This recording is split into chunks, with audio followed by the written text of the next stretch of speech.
ಎಲ್ಲರಿಗೂ ನಮಸ್ಕಾರ. ದಯವಿಟ್ಟು ಕರ್ನಾಟಕ ಜನತೆಯಲ್ಲಿ ನಾನು ಕ್ಷಮೆಯನ್ನು ಕೇಳ್ತಾ ಇದ್ದೀನಿ. ನನ್ನ ಮಗ ತಪ್ಪು ಮಾಡಿದ್ದಾನೆ.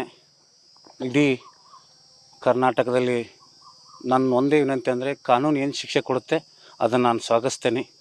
ವಿಶೇಷವಾಗಿ ಮುನ್ನೋಳಿ ಜನತೆಯಲ್ಲಿ ನಾನು ಕೈ ಮುಗಿದು ಕೇಳ್ಕೊತಾ ಇದ್ದೀನಿ. ನನ್ನ ಮಗನಿಂದ ಊರಿಗೆ ಒಂದು ಕಪ್ಪು ಚುಕ್ಕೆ ಆಗಿದೆ. ದಯವಿಟ್ಟು ಮುನ್ನೋಳಿ ಜನತೆ ನಮ್ಮನ್ನು ಕ್ಷಮಿಸಬೇಕು. ಯಾಕಂದರೆ ನೀವೇ ನಮ್ಮನ್ನು ಬೆಳೆಸಿದವರು. ದಯವಿಟ್ಟು ನನ್ನ ಕ್ಷಮಿಸ್ರಿ. ನಾನು ನಾಡಿನ ಯುವಕರಲ್ಲಿ ಕೇಳ್ಕೋದಿಷ್ಟೇ, ಯಾರೂ ಕೂಡ ಹೆಣ್ಮಕ್ಳ ಮೇಲೆ ಅತ್ಯಾಚಾರ ಆಗಲಿ ದೌರ್ಜನ್ಯ ಮಾಡೋಕ್ಕೆ ಹೋಗಬೇಡಿ. ಯಾಕಂದರೆ ಜಗತ್ತಿನಲ್ಲಿ ಅತ್ಯಂತ ಶ್ರೇಷ್ಠವಾದ ದೇಶ ಭಾರತ, ಅದು ನಮ್ಮ ಕರ್ನಾಟಕ. ಎಲ್ಲರನ್ನ ಗೌರವಿಸ್ತೀವಿ, ಪೂಜಿಸ್ತಾ ಇದ್ದೀವಿ. ದಯವಿಟ್ಟು ಯಾವ ಹೆಣ್ಮಕ್ಳ ಮೇಲೂ ದೌರ್ಜನ್ಯ ಮಾಡಿಬಿಡಿ ಅಂತ ನಾನು ಯುವಕರಲ್ಲಿ ಕೈ ಮುಗಿದು ಕೇಳ್ಕೊತಾ ಇದ್ದೇನೆ.